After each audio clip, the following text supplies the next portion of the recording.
अस्सलाम वालेकुम। मुझे फसी खान कहते हैं और मेरे साथ मुझे कहते हैं सरदार। और आज मैंने सरदार को रिक्वेस्ट की कि एक पॉइंट पे हम बात करेंगे और उस पॉइंट को क्लियर करना बहुत इंपॉर्टेंट है, क्योंकि अब वो हमारे लिए हम हेल्प करते हैं लोगों की, और at the end of the day वो चीज़ जो हमने हेल्प स्टार्ट की थी स्पेसिफिकली गर्ल्स के लिए, वो अब हमारे लिए प्रॉब्लमेटिक हो रही है। तो सरदार वो क्या कॉन्सेप्ट है, वो किस चीज़ पे हम बात आज करना चाह रहे हैं? बेसिकली जो है कन्फ्यूजन उसको क्लियर करना है बड़े खुले तरीके से, बिल्कुल शीशा जिसको कहते हैं, शीशा दिखाना है, शीशा दिखाना है। तो मिरर होल्ड करना है आज हमने। तो बेसिकली जो ये तो फंसी का ही कॉन्सेप्ट है कि जी लोगों को प्रॉब्लम्स होती हैं, हमेशा इसको थोड़ी ज़्यादा हमदर्दी रहती है लोगों के साथ।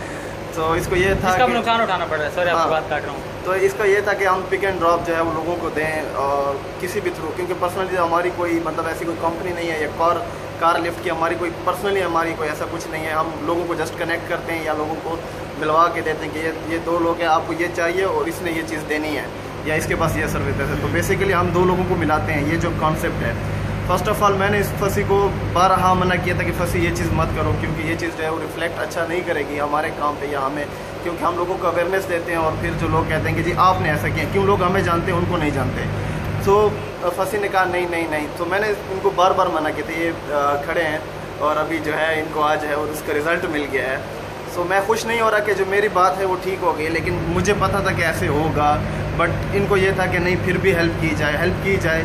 बट लोगों को जब ये वापस आपको जो फीडबैक कहें या फिर कोई भी आप अच्छाई करें और वो जो है अच्छाई को नेगेटिव उसमें लिया जाए, तो सरदार वो मैं तकलीफ सॉरी देती आपकी है। बात काट रहा हूँ बिल्कुल, और मुझे बहुत तकलीफ़ हुई है। हाँ जी। और अल्हम्दुलिल्लाह मैं तकलीफ़ बहुत ही कंट्रोल करके आज आपके साथ वीडियो बना रहा हूँ, और बनानी बहुत इंपॉर्टेंट है।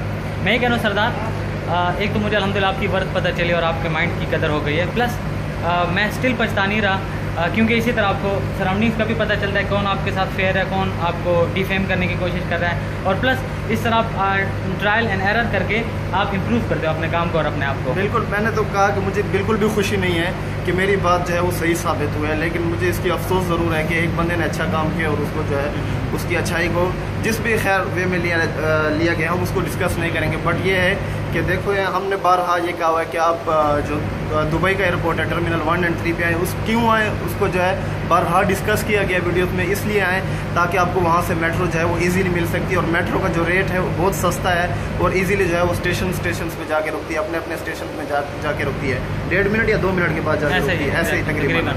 तो वो जो स्टेशन है उसमें ज़्यादा कवर हो जाते हैं, दुबई ज़्यादा कवर हो जाते हैं, इसलिए हमने बारहा ये कहा हुआ है। सेकेंडली जो है वो टैक्सी है। अब टैक्सी जो है वो मीटर टैक्सी है, यहाँ पे जितना आपका मीटर चलता है उस हिसाब से, जितने किलोमीटर होते हैं उसके हिसाब से जितना रेट होता है वो चार्ज होता है। रात में जो है वो ज़्यादा चार्ज होता है, दिन में जो है वो कम चार्ज होता है। रही तीसरी जो एग्जेक्टिव कार वाली है, जो में खसूसी बोलते हैं, आपकी बात काट, खसूसी बोले, हिंदी में बोले, उर्दू में बोले, इंग्लिश में उसको जो है एग्जेक्टिव कार्स बोलते हैं, जो कि फंसी दुबई ने एक इनिशिएटिव लिया just to help you people, कि आप लोगों को आसानी हो, मेंटली रिलैक्सेशन हो, मेंटली आप जो है पीसफुल हो, ताकि आप लोगों को किसी भी किस्म की प्रॉब्लम नहीं हो कि आपको आपके रहने की जगह है वहाँ आपको जाना है, तो वहाँ आप कैसे जो है वो लोकेशन ट्रेस करोगे, कैसे आपको उस जगह का पता चलेगा, क्योंकि आप न्यू हैं, आप कैसे टैक्सी वाले को बताएंगे कि मुझे यहाँ पे जाना है, फिर आपको कितने राइट लेफ्ट घूमने हैं, कितनी कौन सी जगह घूमनी है। सो राइट लेफ्ट में मैं एक बात ऐड करता हूँ, ऑनेस्टली ही इज़ विटनेस। जब मैं आया था और जब मैं इसके पास आया था यहाँ पे, जब 19 नवंबर को मैं आया था 2016 को, इन्होंने मुझे एड्रेस दिया था। देखो ये बैरियर्स होते हैं, मैं इसलिए इसके साथ इस चीज़ पे डिबेट करता रहा और आर्ग्यू करता रहा। एनीवे, मुझे इनकी नीयत पे कोई डाउट नहीं है, लेकिन ये सो गए थे और फ़ोन ऑफ हो गया था जिसमें इन्होंने अलार्म लगाया था। मैं सुबह की 3 बजे की लैंडिंग कर चुका था भाईजान। मैं इसके लिए इसी रोड पर इसी रोड पर मैं 2 घंटे वेट करता रहा। जब सुबह के 5 का टाइम हुआ तो ये भाईजान उठे और इन्होंने मुझे आके पिक किया। तो मैं 2 घंटे बाहर बैठा रहा, रोड पे लिटरली कोई ही नहीं था। क्यों 3 बजे कौन होगा भाईजान? ठीक है सर, मुझे गुस्सा भी आया हुआ था, क्यों जब तक सरदार नहीं था मैंने कह रहा गोली करानी थी, तो गोली अच्छी तरीके से बंदा कर रहा है या ना करते कि भाईजान मैं नहीं पिक कर सकता। एनीवे, मैं बैठा रहा। एक और सिक्योरिटी गार्ड था जिसकी नाइट की ड्यूटी थी यहाँ पे एक वाटर फैक्ट्री उसके बाहर, और एक मैं था। वो बंदा कहता है भाईजान अगला बंदा आपको गोली करा चुका है। सरदार की जब आंख खुली, सरदार ने मुझे कॉल की। अच्छा, मेरे पास क्रेडिट भी नहीं था ना कि मैं देखो यहाँ पे 2-3 साल लगा चुका था, फिर मेरे साथ यही हुआ। इसी कॉन्सेप्ट की वजह से मैंने एग्जेक्टिव कार सर्विस स्टार्ट किया। एग्जेक्टिव कार सर्विस में ये नहीं भाईजान कि मैं पैसे खा रहा हूँ, भाईजान मेरे पास तो अपनी गाड़ी नहीं है ना, सरदार के पास अपनी गाड़ी है। जिस बंदे से हम सर्विस लेते हैं, और हम कहाँ से लेते हैं, हम डुबेजल से लेते हैं। जिस बंदे को हम बोलते हैं भाईजान, वो कहते हैं भाईजान मेरे 3 या 4 घंटे एटलीस्ट कंज्यूम होंगे, मैं इतने लूँगा 140, 150, 160, 170, ठीक है। अभी तक हमने 3 लड़कियों को, सिर्फ 3 लड़कियों को ये एग्जेक्टिव कार लिफ्ट प्रोवाइड किए और तीनों का नेगेटिव रिस्पॉन्स है, बल्कि वो नफरत करने लग गए भाईजान। और मुझे खुद से लिटरली नफरत आने लगी भाईजान कि क्या एक हेल्प की बेस पे आप क्या ये रिस्पॉन्ड करेंगे अगले बंदे को। मुझे मैसेज कल रिसीव हुआ, मैंने सरदार को भी बताया, मैंने अपनी टीम मेट के साथ भी शेयर किया। मुझे ये रिस्पॉन्स है भाईजान के टू बी ऑनेस्ट यार इस बात पे डिस्कशन ना करो। मेरे लिए इंपॉर्टेंट इसलिए था कि हमारा इमेज गलत जा रहा है भाईजान कि हम खा रहे हैं। अगर हम खा रहे हैं, मैं आपको बता रहा हूँ, डुबिजल से उठाएं नंबर, डुबिजल पे लोगों को कांटेक्ट करें। सरदार ओपन चैलेंज है भाईजान, जो हमने रेट चार्ज किया लेट सपोज वो उन्हीं लोगों से किया भाईजान। हमें फ़ायदा क्या, वो फ़ायदा मैं आपको बताता हूँ। रात के 2-2 बजे तक भी हम जागते रहे हैं कि बंदा अपनी जगह तक या बंदी अपनी जगह तक पहुँचे कि नहीं, और रात के 12-12 बजे तक भी जागते रहें। और at the end of the day जिन लोगों को हम ले गए उनकी जॉब भी हुए हैं, बजाय इसके कि वो शुक्रिया अदा करें और ट्रीट दें, उन्होंने आगे से हम ही गाली गलौज शुरू कर दी भाईजान कि आप लोग तो जानवर हो, आप लोग तो इंसानों की तरह सोच भी नहीं रहे, आप लोग तो सोशल वर्क भूल चुके हो। भाईजान हम सोशल वर्क भूल चुके हैं, आपके पास डिविजल है, आप खुद उठाएं, आप खुद जाके कांटेक्ट करें। हम सरदार जो हमने last time car lift provide किया है, जो शारजा से पिक किया, अच्छा शारजा से पिक किया भाईजान, अगली बंदी को और बंदे को पता ही नहीं भाईजान के बेड स्पेस आपकी दुबई में है, आपने दुबई में आना है भाईजान, दुबई में ही आपने लैंड करना है। वो कहते हैं हमें आइडिया नहीं था। देखो हमारी इतनी वीडियोस के बावजूद भी लोगों को पता नहीं था। एनीवे मैं तो बहुत फ्रस्ट्रेटेड हूँ भाईजान। मैंने सरदार कार लिफ्ट से समझो तोबा कर लिया भाईजान। एग्जैक्ट मुझे कोई अब कहेगा ना, जैसे हम लोगों को देते थे 150 में, 160, 140 में, अब कोई कहेगा भी ना भाईजान 300 ले लो, 400 ले लो, हम उस तरह से रिएक्ट नहीं करेंगे। मैं नहीं करने वाला भाईजान इतना। वीडियोस बनाते रहेंगे, नो डाउट वीडियोस बनाते रहेंगे, फिजिकल इस काम में नहीं पड़ेंगे। सरदार के बाद बिल्कुल ठीक है, आप जब खुद धक्के खाएंगे, जब खुद आप किसी बंदे से उधर से रोमिंग एक्टिवेट कराएंगे, इधर तो आपको टेंशन नहीं, इतना भाईजान रोमिंग एक्टिवेट कराएंगे। और मेंटल पीस सबसे बड़ी बात होती है भाई। आप लोगों को जो मेंटल पीस मिला 3 लड़कियों को, उन 3 लड़कियों ने जो मेंटल पीस के बाद मुझे मेंटल पीस दिया है उसके लिए बहुत शुक्रिया। जो मुझे मेंटली डिस्टर्ब किया in other words like that. So फंसी की फ्रस्ट्रेशन मैं समझ सकता हूँ, क्योंकि मैं पहला बंदा था जिसको ये काम रोकने वाला था। चाहे आपको बुरी लग रही है मेरी ये बात कि सरदार इसको क्यों रोक रहा है, और जो बात इसको फील हो रही थी कि सरदार ने मुझे गोली कराई है जब यहाँ इस रोड पे रात के 3 बजे खड़ा था और मैं सो रहा था। हम सेम सिटी से हैं बाय द वे, ये भी आपको पता होना चाहिए, सेम सिटी से हैं और बहुत क्लोज हैं। वो हमारा सिटी में जो घर है हमारे बिल्कुल नज़दीक हैं। सो वो बंदा स्टिल ये सोच रहा है कि सरदार मुझे गोली करा चुके हैं और बहुत पुराने एक दूसरे को जानते हैं, तो फिर भी उसको ये फील हो रहा है। तो एक अननोन बंदा या जो एक न्यू बंदा है जो जिसने बिल्कुल यूएई का सिर्फ नाम सुना हुआ यहाँ पे सिर्फ आ रहा है for the very first time, वो यहाँ पे आके क्या सोचेगा कि मेरे साथ क्या होने वाला या क्या होगा। तो अगर ये पुराना बंदा जिसने 2-3 साल ऑलरेडी दुबई को बिल्कुल पूरे यूएई को देख चुका है, वो ये सोच रहा है या उसको ये प्रॉब्लम जो है वो फेस हो रही है, आके रात के 3 बजे वो आता है, 5 बजे मैं जाके उठता हूँ, उसको कॉल करता हूँ और फिर मैंने उसको 5 से 10 मिनट ढूंढा है। सिर्फ यहाँ पे सेम ही रोड पे खड़ा है, सेम ही उस पर खड़ा है, लेकिन हमें 2 स्ट्रीट्स के दरमियान जो है वो कन्फ्यूजन हो रही है। सॉरी मैं आपको बात बता रहा हूँ, एक लड़की कल ये कह रही थी कि आप लोग लूटते हो इसलिए आप बेड स्पेस का एड्रेस नहीं देते। भाईजान हम बेड स्पेस का एड्रेस दे देंगे भाईजान, मुझे जैसे इसने दिया था एड्रेस मिलता नहीं है, वो आप लोगों का नुकसान होगा। उसके बाद जो भी अब नुकसान होगा आप वो एटलीस्ट हम ये एयरपोर्ट पिक एंड ड्रॉप में डील नहीं करेंगे। हम एक टके का फ़ायदा नहीं, बल्कि उल्टा हमें जलालत फेस करनी पड़ रही है। मुझे तो कल इतना गुस्सा था कि एक लड़की की इतनी हिम्मत कैसे हो कि मेरे साथ इस तरह से बात करे भाईजान कि हम लूट रहे हैं। आपको बेड स्पेस चाहिए, नो डाउट हम बेड स्पेस प्रोवाइड करेंगे, ठीक है, क्योंकि हमारे वो अच्छे दोस्त बन गए। वो अब मिन्नतें करें, मैंने तो कहा भाईजान हम बेड स्पेस में भी डील नहीं करेंगे। वो मिन्नतें करेंगे भाईजान कि किसी और चीज़ की वजह से हमारे साथ आप क्यों वो कर रहे हो, हमें तो आप लोगों के थ्रू लड़का लड़की मिल रहे हैं, वो कंटिन्यू करो। मैंने कहा कोई टेंशन नहीं, अब हम देखेंगे, ठीक है। अगर कोई एग्जैक्ट पहुंचता है वो भी आप हमारे लिए एक वीडियो शूट करें, ठीक है, सो दैट हम जो बोल रहे हैं वो किसी को लगे कि वो या सच है या गलत है।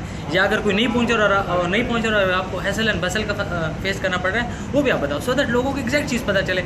आप 1-2 लोगों की वजह से, जैसे मुझे उस फैक्ट्री वाले बंदे ने कहा गार्ड ने कि भाईजान आपको अगले बंदे ने गोली कराई है, मुझे फील हुआ। आपको रूम में कोई बैठे बैठे कोई लड़की या लड़का कहे भाईजान ये तो इन्होंने काट दिया है, ये तो इंसान नहीं जानवर हैं, वो बैठे बैठे क्या कर रहे हैं।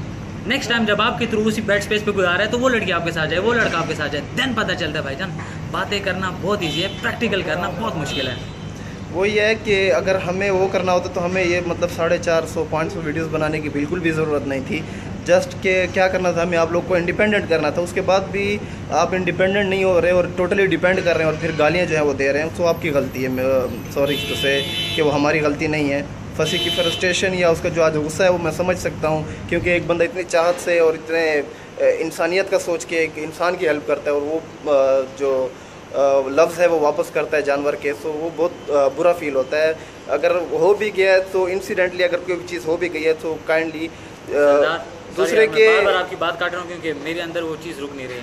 मुझे 1-2 ऐसी भी लड़कियाँ मिली हैं जिनके साथ लिटरली फिजिकल वायोलेशन होती रही है, फिजिकल, ठीक है। अच्छा, 1-2 ऐसे लोग भी मिले हैं जिनका लोग पैसा खा के भाग चुके हैं। हमने अगर किसी का पैसा खाया है वो नीचे कमेंट करें या सोशल मीडिया पे ऑनलाइन, और मैं ऑन द रिकॉर्ड चैलेंज करके बोला, अगर हमने किसी का पैसा खाया है, काम डिलीवर नहीं किया, वो कमेंट करे, टैग करे, कुछ भी पोस्ट करे, मुझे टैग करे, ठीक है, मैं उसको आगे फ्लरिश करूँगा, आगे प्रमोट करूँगा कि ये देखो हमारे नुकसान हुआ है या हमने किसी का नुकसान किया है। हम लोग क्या करें, हम लोग आप लोगों को एक अच्छी क्वालिटी सर्विस प्रोवाइड करें सो दैट आप लोग धक्के खाने से बच जाओ। लेकिन आप लोग डिज़र्व करते हो धक्का खाना और लात खाना। फसी बहुत फ्रस्ट्रेटेड है। ये जितने भी काम कर रहे हैं, जितनी भी सर्विसेज प्रोवाइड कर रहे हैं, फसी की या सरदार की पर्सनल नहीं है। फर्स्ट ऑफ ऑल मैं बार बार हम लोग ये चीज़ क्लियर करते हैं कि जी हमारी कोई भी किसी भी किस्म की सर्विसेज जो हम दे रहे हैं, 2 या 3 दे रहे हैं, विजिट वीज़ा आपको दिला के दे रहे हैं या फिर और कार लिफ्ट दे रहे हैं, बेड स्पेस दे रहे हैं, वो तीनों में कोई भी चीज़ हमारी अपनी नहीं है भाई। हम अपनी जॉब करने वाले बंदे मजदूर लोग हैं, just to help you people, हम ये काम करते हैं। और सॉरी सरदार, सर आपकी बात कर रहा हूँ। वो लड़की कहती है आप लोग किसी और की हेल्प क्या करोगे, आप लोग खुद स्टेबल नहीं। भाईजान अगर ये आपका कॉन्सेप्ट है, आप तो ग्रो ही नहीं कर सकते। इसलिए तो मेजॉरिटी ऑफ द पीपल किसी की हेल्प नहीं करते। वो हर बंदा इसी टेंशन में कि भाईजान मैं खुद इंडिपेंडेंट नहीं हूँ, मैं खुद पूरा नहीं पढ़ रहा, मैं किसी और की हेल्प करूँगा। ये सोच चेंज करनी पड़ेगी भाई, तब आप यहाँ पे कुछ कर सकते हो और तब किसी और की हेल्प कर सकते हो। मेरा एक दोस्त है यहाँ पे, सिविल इंजीनियर है, बहुत सीनियर बंदा है। वो मुझे हर हफ्ते के बाद मुझे मैसेज करता है, Sardar you are wasting your time. मैं कहता हूँ क्या आप वीडियोस बना रहे, क्यों बना रहे हो लोगों के लिए? आप अपनी पर्सनल ग्रोम के लिए क्यों कुछ नहीं करते हो? आप जो है वीडियोस पे इतना टाइम वेस्ट करते रहते हो। मेरे पास उसको जवाब देने के लिए कुछ भी नहीं है। मेरा दोस्त है, मेरे गाँव का है, यानी मेरा बहुत क्लोज फ्रेंड है। वो मुझे बोलता है Sardar you are wasting your time, और मेरे ख्याल में कि वो किसी हद तक ठीक कह रहा है, क्योंकि अब किसी को रिप्लाई नहीं करो तो वो इतना पता नहीं भड़क रहा होता है आगे से। रिप्लाई कैसे नहीं करो भाई, जब 100 मैसेजेस आ रहे हैं तो उसमें से मुश्किल 10 को ही रिप्लाई कर पाओगे। सॉरी, हमारी एक वीडियो है जिसमें हम मोबाइल एक ले रहे हैं, HTC मोबाइल। सरदार जब काउंटर पे हम कुछ सामान रखवा रहे थे और काउंटर में हमने एक लड़के को रिक्वेस्ट की कि भाई हमारे साथ कुछ क्लिप शूट करो, उसका पहला रिस्पांस क्या था, मुझे क्या मिलेगा? हाँ, मुझे क्या मिलेगा? और दूसरा, मेरी जॉब है, मुझे किसी और की टेंशन नहीं है। यहाँ पे तो कॉन्सेप्ट ही है भाईजान, अगर आपको कुछ हेल्प मिल रहा है आप उसे हेल्प लो, आपको हेल्प नहीं मिल रही है आप साइड पे किसी और डायरेक्शन पे चलना शुरू कर दो, बजाय इसके कि आप उसके साथ लड़ना शुरू कर दो और उसी को समझाना शुरू कर दो जिसकी सोर्सेज से आप आज यहाँ पे हो और आपकी जॉब हुई है। अच्छा, तो जो फसी कह रहा है जितने भी ये 2-3 सर्विसेज दे रहा है, मैंने इसको बिल्कुल मना किया हुआ है। 110% श्योर है, फसी सामने खड़ा है, मैंने इसको मना किया हुआ है कि ऐसी किसी भी किस्म की लोगों की हेल्प नहीं करो, क्योंकि नतीजा जो है वो आज हम भुगत रहे हैं, फर्स्ट ऑफ ऑल। सेकेंडली, जितनी भी इसको चीज़ें कही गई थी उसको मना की, और सेकंड आज हमारा मेरा फसी का आर्गूमेंट इस चीज़ पे हो गया, क्रॉस टॉक बहुत ज़्यादा हो गई। तो फसी ने कहा कि ओके लीव दिस टॉपिक। सो क्यों हो गई? क्योंकि मैंने फसी को कहा था कि मैंने आपको मना किया था, दोबारा आपने वही काम किया। हम फ्रेंड्स हैं, हम भाई हैं, जब इसको कोई कुछ कहता है तो रियली मुझे फील होता है, मैं हर्ट होता हूँ। जब कोई फसी को कोई कुछ कह रहा होता है तो समझो सरदार को कह रहा होता है। तो इसलिए मेरी आज क्रॉस टॉक हो गई फसी के साथ, अदरवाइज़ मैं नहीं करता उसके साथ इतनी क्रॉस टॉक, लेकिन आज इसी बेस पे हो गई, क्योंकि जब इसको ये मैसेज हुआ इसने मुझे फॉरवर्ड किया, जब मैंने देखा तो मुझे लगा कि कोई सरदार को कह रहा है। सो इसको मैंने कहा था कि भाई मैंने आपको पहले मना किया था, आपने दोबारा वही काम किया है। सो आज जो है वो इसको इतना पेनफुल मोमेंट है और इतनी तकलीफ हो रही, इतनी फ्रस्ट्रेशन निकाल रहा है। फसी ने कभी भी तकलीफ इस चीज़ की, सॉरी, अगर मैं पैसे खा चुका होता ना तो आज मैं खुश होता। सही बात है, मैंने मेहनत करके, आप किस लिए भाई, यार हमारे मुझे लेट सपोज शौक है, जैसे सीधी सी बात है, मुझे एक शौक है, मैं रेहान अलावाला को फॉलो करता हूँ और मैं इमरान खान को फॉलो करता हूँ और वो लोगों की हेल्प करता है, और आपको इन चीज़ों का बहुत डीपली पता है कि मैं उनसे बड़ा इंस्पायर्ड बनता हूँ। मुझे कह रहा मेरी ज़ात से, मेरी कैपेसिटी में जो किसी के साथ अच्छाई हो सकती है, उससे कुछ किसी न किसी का भला हो सकता है, मुझे उससे आराम मिलता है। अच्छा, मुझे गुस्सा इस चीज़ का, भाईजान मैंने टाइम निकाला, मैं रात के 2-2 बजे तक भी आपकी कॉल्स और मैसेज का रिप्लाई करता रहता हूँ, ठीक है। मेरी वाइफ अक्सर मेरे से पूछते भाईजान आप इस टाइम तक क्या कर रहे होते हो? मैं सिर्फ ये रिस्पॉन्ड करता हूँ भाईजान कि जब मैं ड्यूटी के बाद आ जाता हूँ रात के 10-11 बजे, तो मैं लोगों से बात करता हूँ। उन बातों का मुझे ये रिस्पॉन्ड मिला है जो कल मैंने आपको मैसेज भी फॉरवर्ड किया है। मेरे लिए वो डाइजेस्टेबल नहीं है भाईजान, मेरे लिए वो और देखो आपको गलत लगा है, आपके साथ जाती हुई है, आप उसकी इन्वेस्टिगेशन कराओ। मैं आपको खुला चैलेंज दे रहा हूँ कि आप उसकी इन्वेस्टिगेशन कराओ। आप डिविजन पे देखो, जो हमने एग्जेक्टिव जिसको खुसूसी बोलते हैं भाईजान, जो आपके लिए आगे, आप तो प्राइम मिनिस्टर की बेटी या बेटे होना, आपके लिए तो बाहर सिक्योरिटी उस वाला खड़ा हुआ है, टैक्सी वाला, जब आप आते हैं आप धक्के खाते, जैसे हम सब ने खाए हुए हैं यार, और हर एक बंदा खाता है इधर। जो बंदा धक्का नहीं खाता वो आगे चल ही नहीं सकता। अच्छा, वैसे धक्के खाते तो आपको पता चलता। आपको क्या हुआ, आप लोग आए, आप लोगों को फंसी दुबई की टीम का कोई बंदा आगे वेलकम करने के वेलकम और साथ में एक वीडियो शूट की, आप लोगों को तो टेंशन ही नहीं हुई, बल्कि वो लोग आपसे पहले के खड़े हुए थे। आप धक्का खाते, आप जलील होते, आप बेड्स पे सर्च करते ये नहीं कि हम ही प्रोवाइड करें, लेकिन उस एड्रेस तक पहुंच तो पड़ते जब आप जलील होते, जब आपके पैसे लगते और आप साथ में जलील होते, देन आपको पता चलता भाईजान कि क्या होता है वो जो आपको आराम से प्लेट में दिया जाता है। और जो कि अब हम आज के बाद इस वीडियो के अपलोड होने के बाद हम प्रोवाइड नहीं करेंगे, एयरपोर्ट से pick and drop specifically girls को नहीं प्रोवाइड करेंगे। Sardar I guess that's it. Yes, मुझे तो सरदार ब्लॉग्स को सब्सक्राइब करें और कांग्रेचुलेशन सरदार एज वेल, माशाल्लाह 2000 सब्सक्राइबर्स आपके हो गए हैं। Thank you very much. Please, मैंने लास्ट टाइम भी किया, बिकॉज ऑफ फसी Dubai team. No, it's just because of your motivation and your hard work. मैं तो ये कहता हूँ कि जो वीडियोस को लाइक मिलता है और शेयर मिलते हैं और आप लोगों के जो कमेंट्स मिलते हैं, नो डाउट हम रिप्लाई नहीं करते, लेकिन इट डजंट मीन कि हम रीड नहीं करते, हम रीड करते हैं। हम फिर उसको समटाइम्स डिस्कस भी करते हैं अगर कोई क्रिटिकल टाइप के कमेंट्स होते हैं। अगर आप सरदार व्लॉग्स अगर आप फिर से चाहते हैं कि आप वीडियोस बनाएं, आप प्लीज़ वीडियो को थम्स अप करें और लोगों के साथ शेयर करें, सो दैट सरदार वापस से अपने ट्रैक पे आ जाए। अपना बहुत ज़्यादा ख्याल रखें। अल्लाह हाफिज़, टेक केयर। अगर आपने अभी तक हमारे चैनल को सब्सक्राइब नहीं किया है तो तुरंत सब्सक्राइब करें फसी दुबई और दबाएं घंटे के बटन, ताकि सबसे पहले आप हमारे वीडियोस को देख सकें।